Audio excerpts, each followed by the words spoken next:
The marriage of Ruth. Now Boaz went up to the gate and sat down there, and behold, the Redeemer of whom Boaz spoke was passing by, so he said, "Come over here, friend. Sit down here." And he came over and sat down. Then he took 10 men of the elders of the city and said, "Sit down here." So they sat down. And he said to the Redeemer, "Naomi, who has returned from the land of Moab, has to sell the plot of land which belonged to our brother Elimelech. So I thought that I would inform you, saying, buy it before those who are sitting here, and before the elders of my people. If you will redeem it, redeem it. But if not, tell me so that I may know. For there is no one except you to redeem it, and I am after you."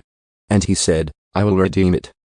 Then Boaz said, "On the day you buy the field from the hand of Naomi, you must also acquire Ruth the Moabitess, the widow of the deceased, in order to raise up the name of the deceased on his inheritance." Then the Redeemer said, "I cannot redeem it for myself, otherwise I would jeopardize my own inheritance. Redeem it for yourself. You may have my right of redemption, since I cannot redeem it." Now this was the custom in former times in Israel concerning the redemption and the exchange of land. To confirm any matter, a man removed his sandal and gave it to another. And it was the way of confirmation in Israel. So the Redeemer said to Boaz, "Buy it for yourself." And he removed his sandal.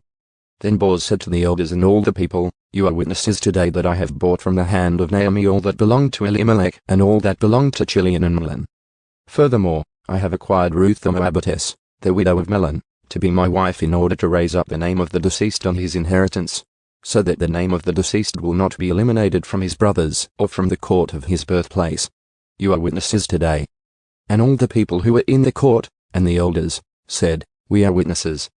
May the Lord make the woman who is coming into your home like Rachel and Leah, both of whom built the house of Israel. And may you achieve wealth in Ephrathah and become famous in Bethlehem.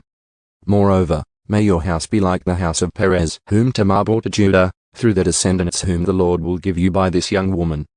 So Boaz took Ruth, and she became his wife, and he had relations with her. And the Lord enabled her to conceive, and she gave birth to a son. Then the women said to Naomi, "Blessed is the Lord who has not left you without a redeemer today, and may his name become famous in Israel. May he also be to you one who restores life and sustains your old age. For your daughter-in-law, who loves you and is better to you than 7 sons, has given birth to him, the Lion of David."